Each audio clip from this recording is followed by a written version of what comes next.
Mereka orang-orang musyrik memutarbalikan fakta dan mereka menentang apa yang disampaikan oleh Rasul kepada umatnya. Orang musyrik memutarbalikan fakta, menentang apa yang dibawa oleh Rasul. Rasul balik kepada umatnya, Rasul tabligh kepada umatnya, menyampaikan pesan dari Allah. Nah, orang musyrik memutarbalikan fakta, bahkan menentang apa yang disampaikan oleh Rasul pada umatnya dan apa yang diinformasikan langsung oleh Rasulullah Sallallahu Alaihi Wasallam. Rasul menyampaikan langsung kepada umatnya, ditentang oleh orang musyrik.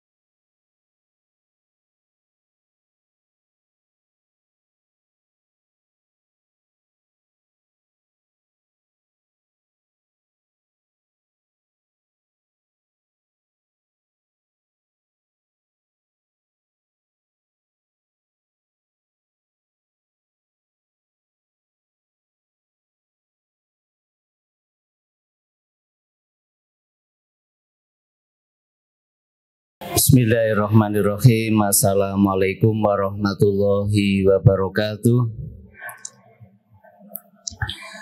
Innal hamdalillah nahmaduhu wa nasta'inuhu wa nastaghfiruh wa na'udzu billahi min syururi anfusina wa min sayyiati a'malina. May yahdihillahu huwal muhtadi wa may yudlil fa ulaika humul khasirun. Asyhadu an la ilaha illallah wa asyhadu anna Muhammadan abduhu wa rasuluh. Allahumma shalli wa sallim wa barik ala nabiyyina Muhammadin wa ala alihi wa ashabihi ajma'in.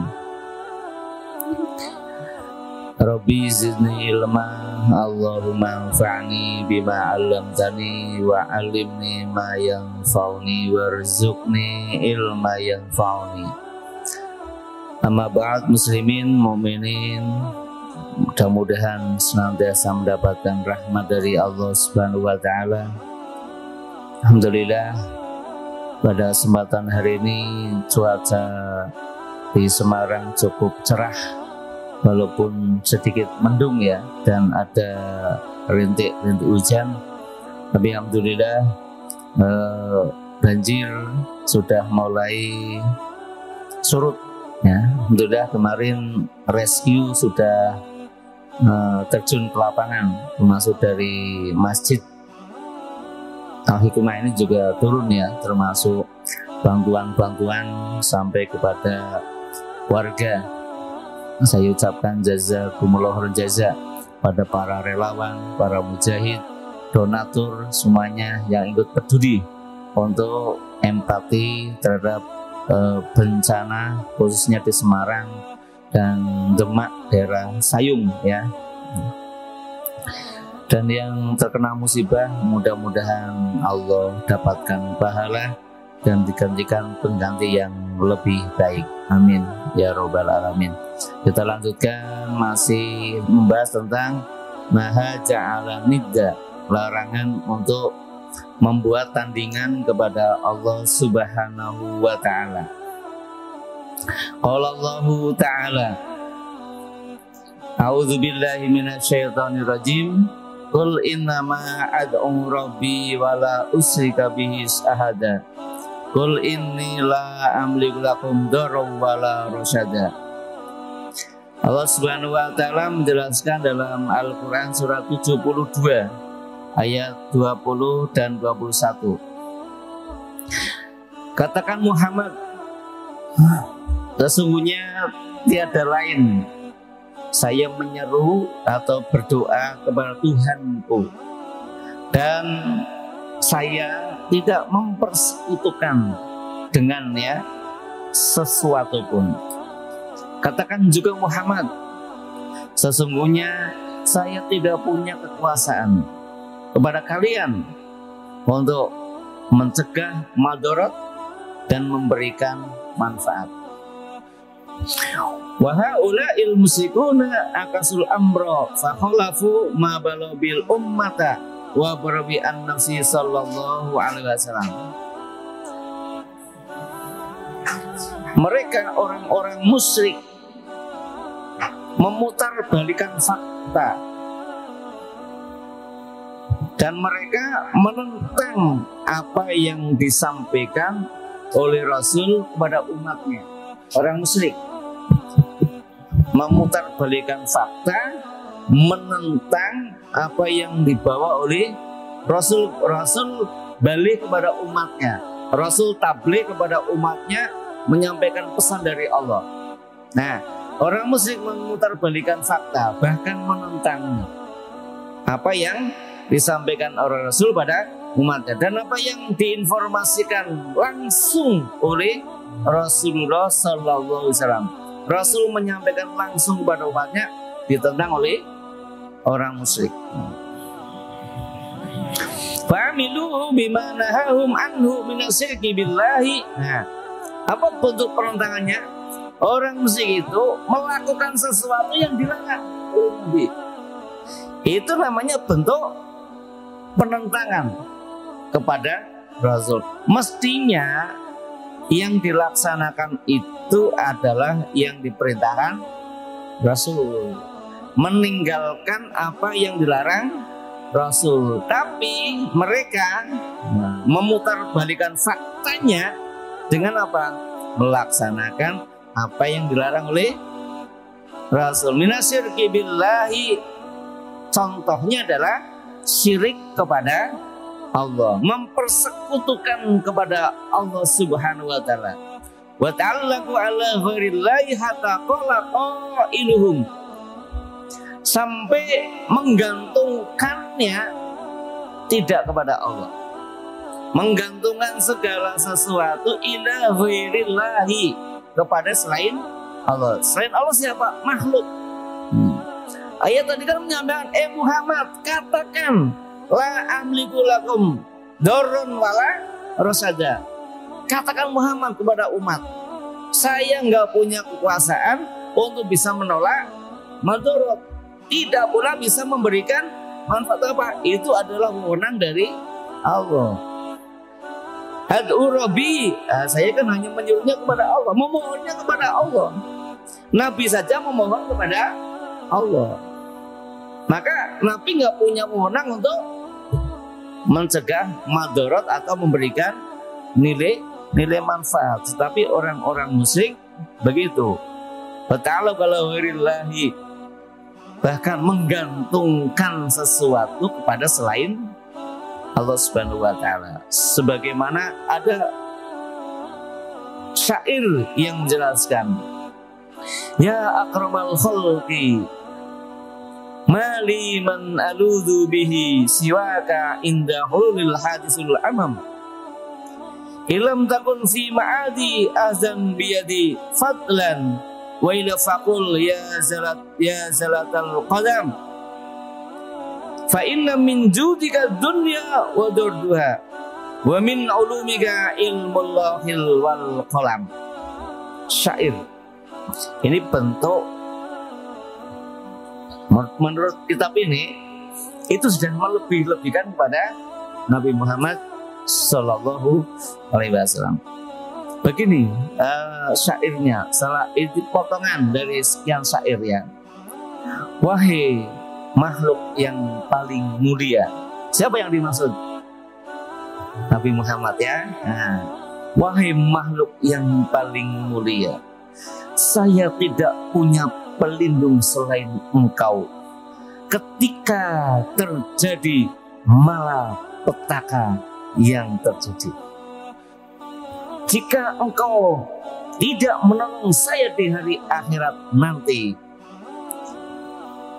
pastilah saya akan tergelincir ke dalam neraka. Maka sesungguhnya dengan kedermawanan yang engkau miliki terwujudnya dunia dan juga terwujudnya akhirat. Dan dari sebagian ilmu yang engkau miliki, engkau mengetahui ilmu Lauhul Mahfuz dan engkau mengetahui kalamul takdir. Engkau bisa mengetahui takdir. Kalau syair itu memang kadang bahasanya puitis ya. Puitis suka melebih-lebihkan hiperbol ya. Iya enggak?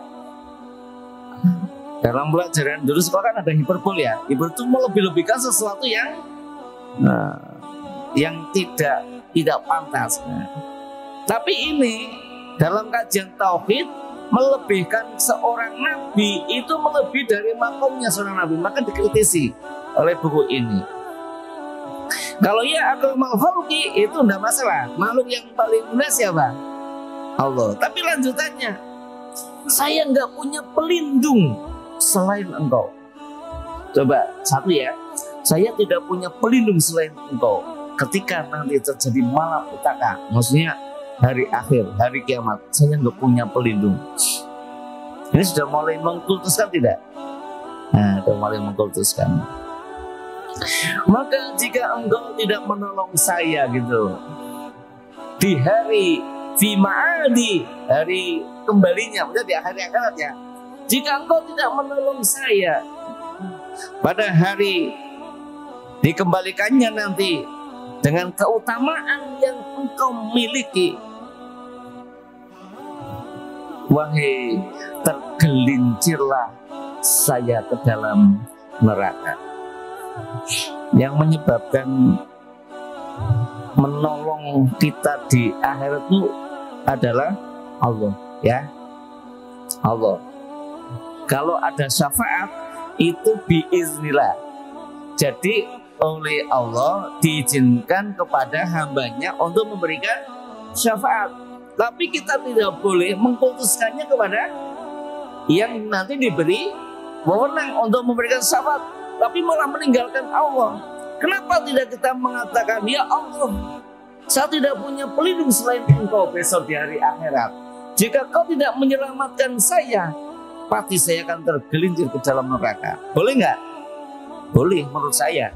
Nah, karena langsung kepada Allah.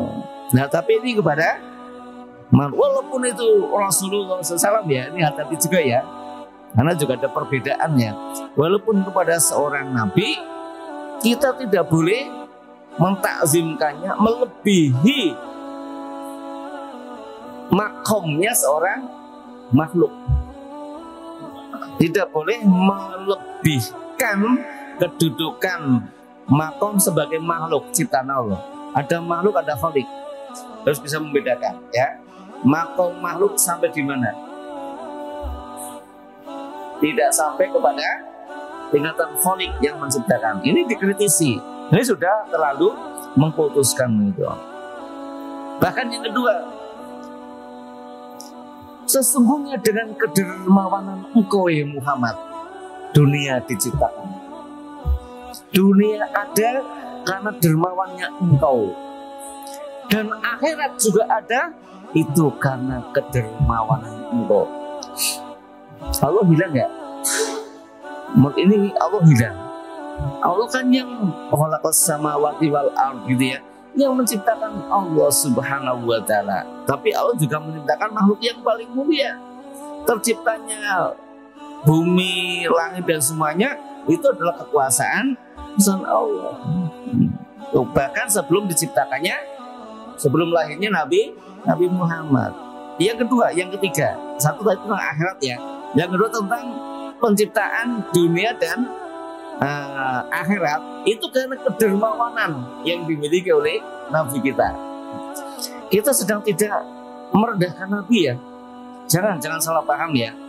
Kita takzim kepada Nabi, tapi jangan menistakan Nabi sampai kepada tingkatan yang tidak wajar. Nanti sampai pada tingkatan syirik nanti. Coba lihat nanti ya. Dan dengan ilmu yang kau miliki, bisa mengetahui ilmu lauh wal qalam, Ilmu lauh itu ilmu di Lauhul Mahfuz. Ya. Nah, ilmu yang dimiliki oleh Nabi sampai mengetahui semua catatan yang ada di Lauhul Mahfuz. Kira-kira berapa salah? Salah. Makhluk tidak sampai kepada ke sana. Contohnya apa? Contohnya ketika Nabi ditanya tentang kapan hari kiamat, Nabi bisa menjawab tidak? Tidak, hanya diberitahu tanda-tandanya. Orang-orang kafir kan bertanya kapan kiamat, kok cerita kiamat, kapan kiamat. Nabi nggak bisa menjawab kiamatnya kapan terjadi. Kalau Nabi tahu kira-kira kan menyampaikan ya, menyampaikan. Itu hal-hal yang gaib. Nah, itu tidak bisa sampai ke sana. Yang kedua, wal qalam. Qalam maksudnya pena, takdir maksudnya. Ilmu yang dimiliki oleh Nabi sampai kepada tingkatan bisa melihat takdir yang akan terjadi. Wallahu a'lam bishawab. Allah yang Maha mengetahui. Nanti kita lihat di sini. Fanzur ila hadzal jahli al-azim khaisu itaqada annahu la najata lahu illa biyadatihi wal yadati barillahi. Perhatikanlah. Maksudnya apa? Syair tadi, perhatikan syair itu. Atas kebodohan yang besar ini, ketika dia punya keyakinan bahwa tidak ada keselamatan,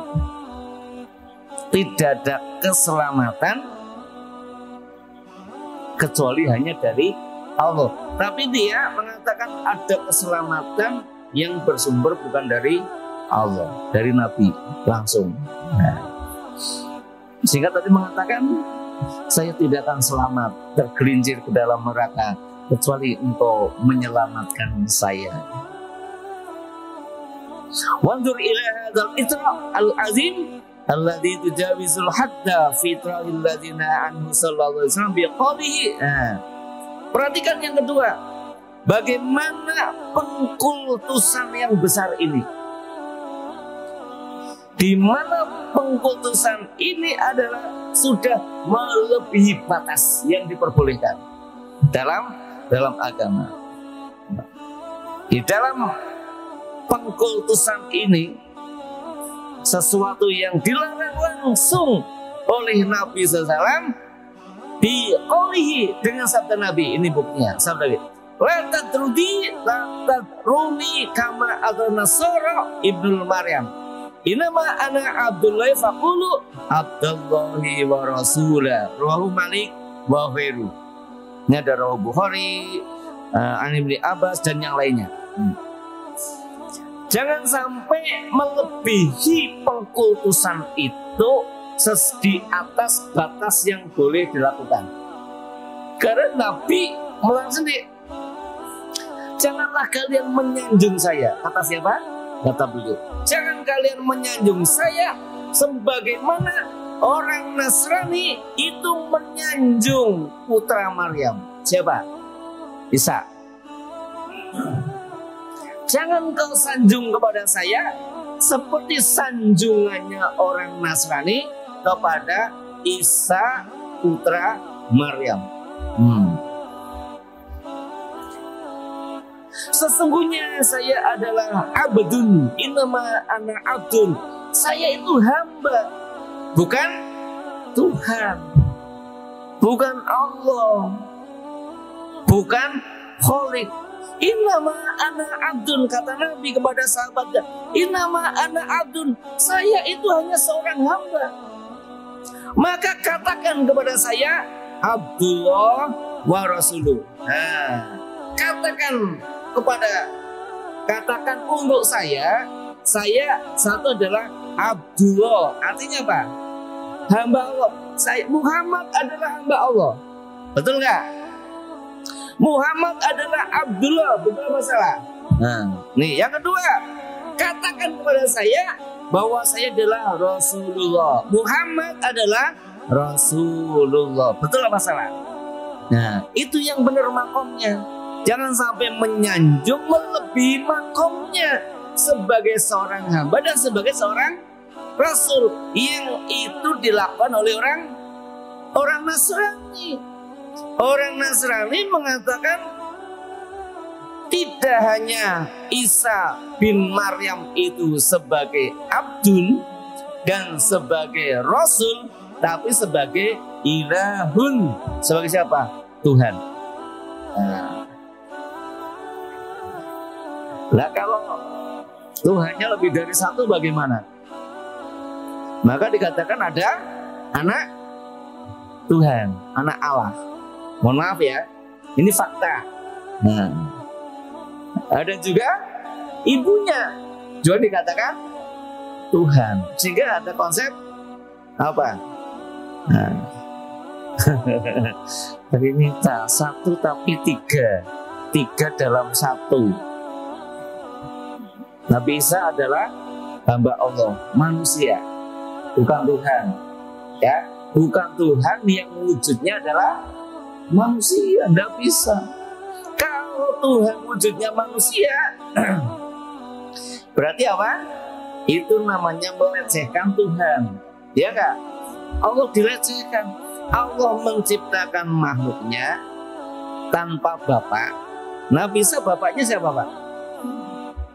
Ya, Pak. Nabi Isa bapaknya siapa? Siapa?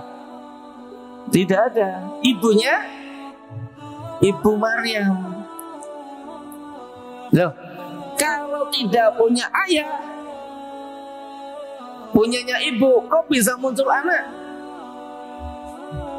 Ini jadi perdebatan di dalam teologi, ilmu ketauhidan dan berbagai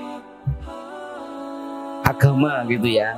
Nah, kalau Isa itu tidak punya bapak, punyanya ibu, bukan berarti Isa itu adalah Tuhan. Paham sampai sini ya? Bukan berarti dia adalah Tuhan atau dia titisan dari Tuhan, sehingga dikatakan sebagai Tuhan anak. Kalau dia Tuhan anak, Adam itu siapa? Adam bapaknya siapa, Pak? Nabi Adam alaihissalam bapaknya siapa? Tidak ada. Ibunya siapa? Tidak ada. Berarti dia itu siapa berarti? Nah, kalau menggunakan logika, Pak, kayak gitu. Tapi kalau menggunakan hati, Allah itu menciptakan sesuatu dari yang belum ada, kemudian ada. Kalau kita bisanya niru, Pak, ya enggak? Kita bisanya niru, menciptakan, membuat sesuatu yang sudah ada. Itu manusia. Tapi Allah itu memulai menciptakan sesuatu yang belum ada sehingga jadi ada. Itulah salah satu sifat Allah, Al-Khaliq, Maha Pencipta. Menciptakan manusia tanpa ayah dan ibu bisa ya. Adam, lihat proses penciptaan Nabi Adam alaihissalam. Kalau menciptakan manusia tanpa ayah dan ibu gampang, apalagi ada ibunya, lebih gampang nggak? Sangat gampang ya. Hadirin rahimakumullah ya, kembali ke sini.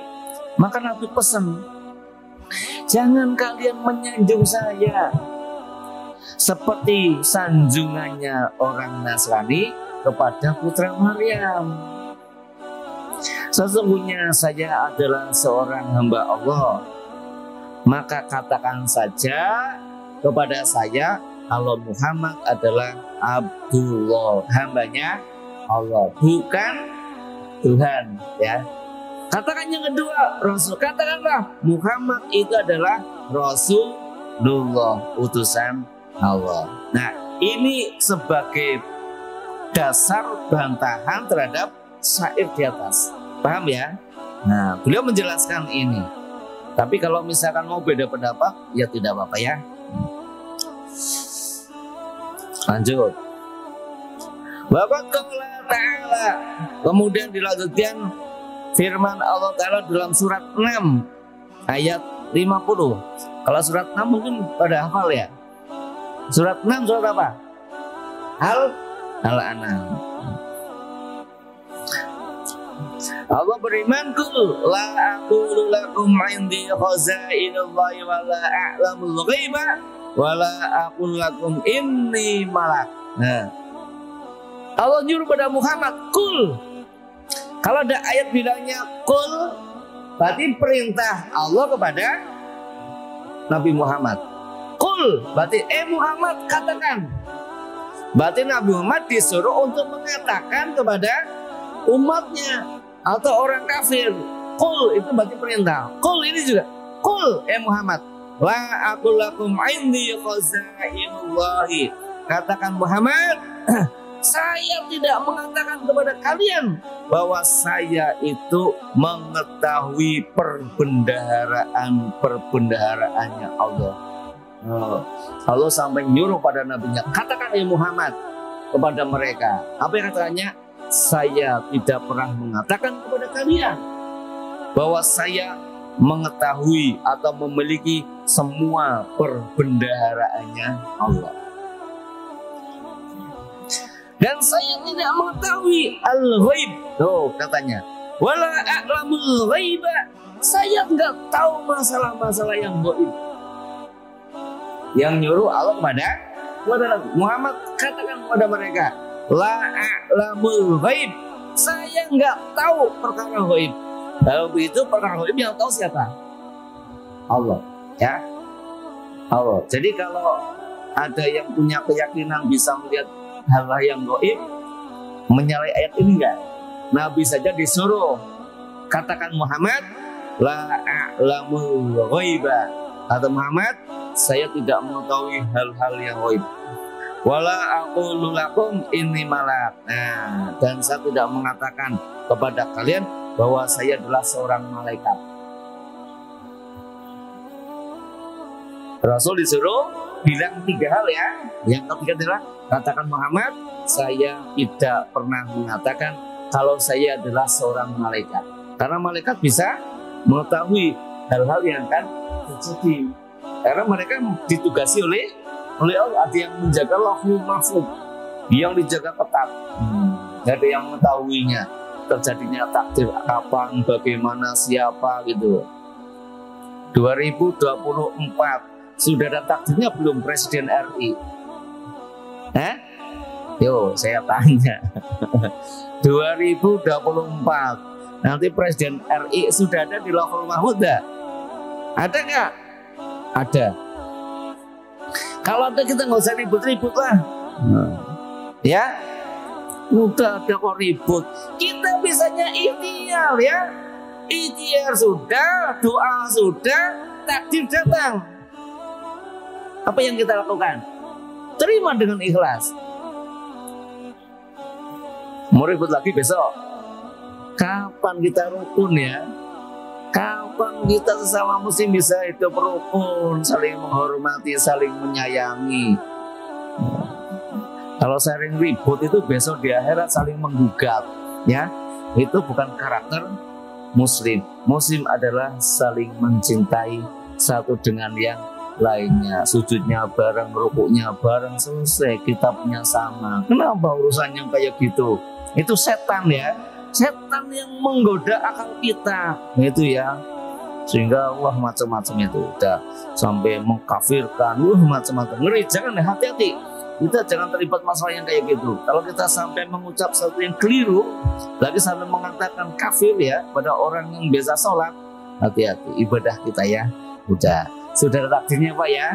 Udah, silakan ikhtiar, oke. Doa, oke. Tapi nanti sudah diputuskan, kita tinggal ikhlas kepada Allah.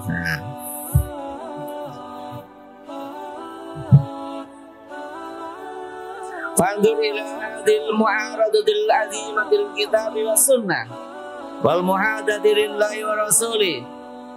Wa hadha alladhi yaqulu hadha syair waladhi fi nufusi nususan mimma yad'una al-ilma wal ma'rifah warra'au qira'atan nazil manzumati wa nahwaha lidzalika wa ta'zima minal qurbati fa inna lillahi wa inna ilaihi raji'un. Beliau masih mengkritisi syair gitu ya. Tapi nggak saya sebutkan fotonya syair dari mana ya, karena ada yang mungkin berbeda pendapat ya. Oke, silakan. Anda beda pendapat, silakan. Saya membacakan ini. Sedang mengkritisi bagaimana akidah seorang muslim itu harus tetap terjaga. Ayo perhatikan. Perhatikan bentuk penentangan terhadap kitab dan sunnah, termasuk perlawanan kepada Allah dan Rasulnya, sebagaimana yang dijelaskan dalam syair tadi. Nah, sampai syair itu adalah sebagian dari orang-orang yang mengaku orang yang berilmu dan punya makrifat, sampai mengatakan hal yang semacam itu. Disangkakannya memang orang yang berilmu dan punya makrifat. Mereka berpendapat bahwasanya membaca syair-syair itu dan yang sejenisnya itu bisa menyebabkan lebih mendekatkan diri kepada Allah Subhanahu wa Ta'ala dengan syair-syair itu, melebihi daripada bacaan Al-Quran. Maka beliau mengatakan fa inna lillahi wa inna ilaihi rajiun. Ini kalau ada musibah, doanya itu ya. Jadi musibah tidak hanya sekedar banjir ya, musibah akidah. Pengarang kitab ini mengatakan inna lillahi wa inna ilaihi rajiun. Apa artinya? Inna lillah, kami sesungguhnya adalah milik Allah, wa inna ilaihi, dan kami kepadanya rajiun, semuanya akan kembali. Kita semuanya milik Allah dan kita akan kembali kepada Allah semuanya. Ada yang mau tanya? Dipersilakan atau menanggapi?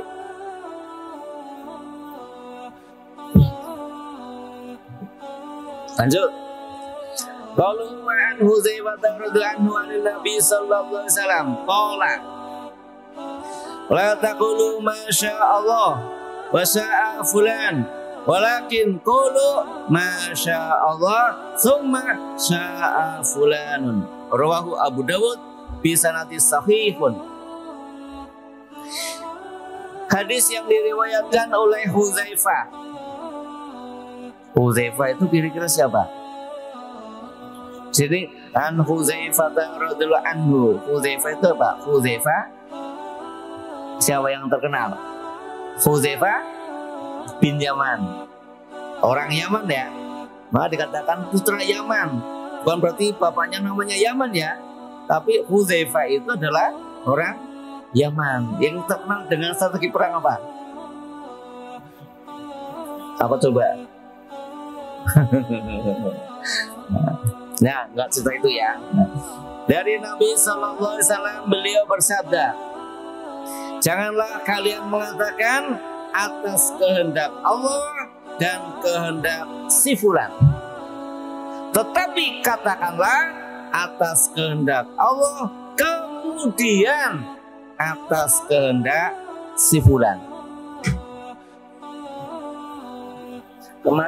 Kemarin kita sampai kepada apa ya? Ingat nggak? Ketika ada pencuri masuk ke rumah, masih ingat? Anjing, hau hau. Nah, pencuri masuk, angsa, wah, gitu ya. Apa yang diucapkan ke rumahnya itu bentuk syirik ya. Nah, sama itu bentuk syirik itu. Jadi kemarin kan anjing kemudian berjaga, lari pencurinya ya, bilangnya apa? Wah, ini kalau tidak ada anjing ini maka pencuri sudah bisa menggasak harta saya di rumah. Yang kedua, nih kalau nggak angsanya bilang, kalau nggak angsanya apa? Namanya apa? Mengok, apa? Bengok-bengok. Kita bengok kan manusia ya. Angsa itu apa? Kalau bukan karena angsanya ngomong kayak gini kemudian pencurinya lari, pasti pencuri sudah menggasak kekayaan saya. Ini namanya syirik. Loh, itu masih ada kaitan dengan yang materi yang kemarin ya. Maka beliau mengatakan janganlah kau katakan Masya Allahu wa syaa fulan. Jangan kau katakan atas kehendak Allah dan kehendak si fulan. Akan tetapi katakan masya Allah summa syaa fulan. Bedanya di mana? Summa yang pertama pakai wa, yang kedua pakai summa. Wa itu artinya dan, summa artinya kemudian. Ya, kalau masya Allah wa syaa fulan artinya apa yang Allah kehendaki dan apa yang fulan kehendaki. Berarti Allah dengan fulan sama enggak? Sama, sejajar, sekufu, makomnya sama, sama-sama berkehendak, sama sekehendak terjadi. Tapi yang kedua, katakanlah masya Allah summa masya fulan. Nah, gitu ya. Pakai summa. Nanti di sini dijelaskan dalam ilmu nahwu perbedaan wawu dengan summa. Sampai ke akidah coba. Salah mengucapkan bisa akidahnya rusak. Tapi katakanlah atas kehendak Allah, kemudian atas kehendak si fulan. Wa dzalika li anal ma'tuf bil wawi yakunu musawiyan lil ma'tufi alaihi li kauniha innama wadatil mutlaqal jam'a fala taqtadi tartiban wa ta'tiban. Ini kajiannya nahwu Pak ya. Wa taswiyatul makhluqu bil khaliq syirkun in kana fil azghar. Jadi gini ya. Ini kajian nahwu.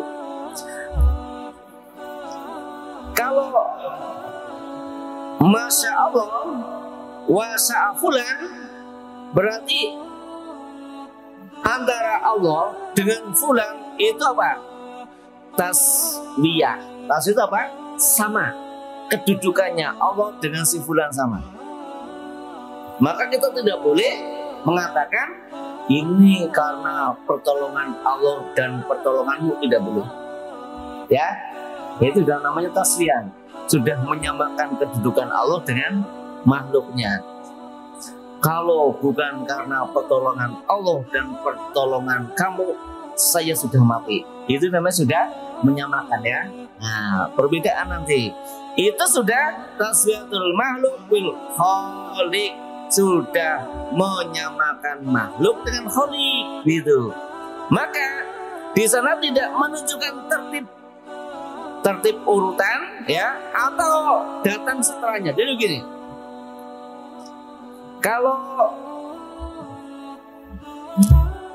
Kalau gini menunjukkannya, misalkan ada juara. Saya umumkan pemenang juara 1 A, 2 B, 3 C. Juara 1 siapa? A. Juara 2 B, juara 3 C. Jelas ya?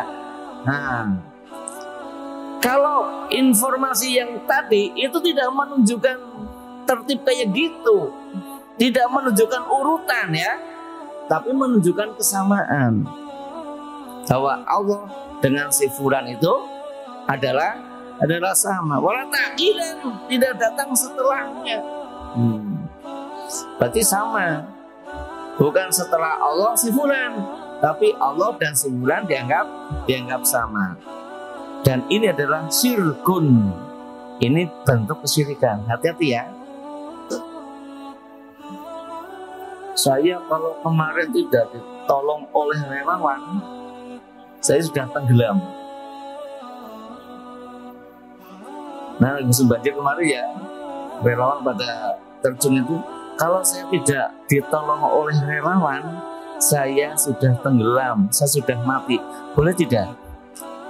Hadza syirkun billah.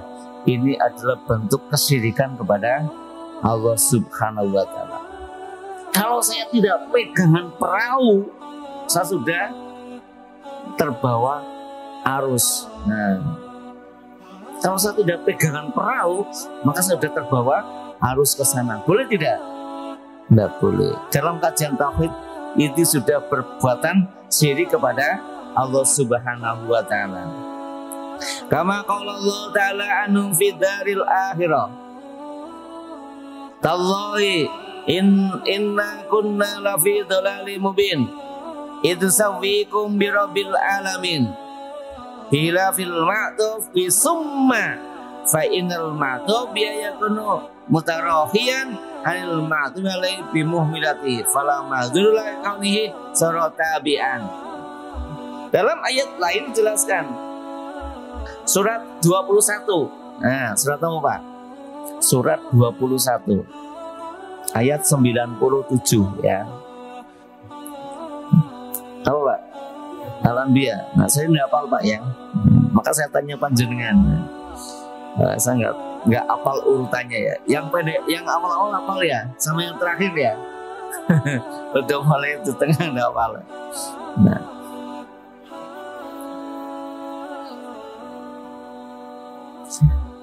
Demi Allah, sesungguhnya kami pasti di dalam kesesatan yang nyata ketika kami menyamakan kalian dengan Rabbil Alamin. Nah, menyamakan dengan Allah, makhluk disamakan dengan Allah Subhanahu wa Ta'ala. Diperbolehkan tidak? Tidak diperbolehkan. Wa Ibrahimin nakhoi annahu yakrahu ayyaqula rajul a'udzu billahi wa bika wa yajzayaqul billahi summa bika qala wa yaqul laulallahu summa fulan la taqulu laulallahu wa fulanun. Sama ini pendapat dari ulama namanya Ibrahim An-Nakhai, bahwasanya beliau itu benci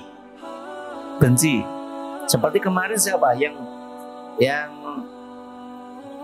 sumpah bohong atas nama Allah lebih saya sukai daripada sumpah benar atas nama selain Allah. Siapa kemarin ya? Masih ingat? Nah, itu bukan hadis, itu kayak yang sahabat ya. Siapa? Kalau nggak salah, lupa ya. Abdul Mas'ud, betul. Abdul bin Mas'ud mengatakan, saya lebih suka orang bersumpah atas nama Allah walaupun bohong ya, daripada orang yang bersumpah benar tapi atas nama selain Allah. Ini sama ini Ibrahim An-Nakhai. Beliau itu membenci orang yang mengatakan begini, a'udzubillah wa bika. Saya berlindung kepada Allah dan kepada engkau. Saya berlindung kepada Allah dan kepada engkau. Itu nggak disukai. Wa yajuzu ayyaqul billahi summa qala. Summa bika ditambahin summa ya, jangan wawu. Kalau misalkan a'udzubillah, saya berlindung kepada Allah, summa bika, kemudian saya berlindung kepada engkau. Jadi kalau minta perlindungan kepada Allah kemudian kepada manusia, maksudnya begitu. Qala yaqul lallahu summa fulanun, atau sekiranya tidak karena Allah, kemudian baru karena si fulan. La taqulu lallahu wa fulanun, kalau tidak karena Allah dan karena fulan, ini tidak boleh. Bisa dipahami ya? Jadi menggunakan summa artinya adalah kemudian. Dalam tatanan bahasa Arab beda ya. Walaupun nampaknya kita yang bukan orang Arab itu sama ya, tapi dalam kajian nahwu itu berbeda dan dampaknya kepada sebuah pemahaman tentang akidah sampai kepada akidah itu dinilai. Maka katakanlah summa. Masya Allah summa masya fulan, atau masya Allah summa fulan, dan masya Allah wa sya'a fulan, tidak boleh. Atau a'udzubillah wa bika, nggak boleh. Tapi a'udzubillah summa bika, atau laulallahu summa fulan, kalau bukan karena pertolongan Allah kemudian kemudian. Harus ini paham ya, harus pakai kemudahannya. Maka dikatakan fayaqul laulallahu summa fulan la taqulu laulallahu wa fulanun, katakanlah laulallahu summa fulan. Maksudnya kalau dalam bahasa, kalau tidak karena Allah, kemudian kalau tidak karena si fulan. Jadi gini, kalau tidak karena pertolongan Allah, kemudian pertolongan dari relawan, saya akan tenggelam. Boleh nggak? Boleh. Tapi tidak boleh kalau bukan karena kehendak Allah dan pertolongan relawan, saya mati. Berarti Allah dengan relawan disejajarkan. Ini yang tidak diperbolehkan. Maka hati-hati dalam urusan kalam ya, berbicara, karena ini bagian akidah. Wallahu a'lam bishawab. Astaghfirullahalazim. Subhanakallahumma wa bihamdika asyhadu an la ilaha illa anta astaghfiruka wa atubu ilaik. Wassalamualaikum warahmatullahi wabarakatuh.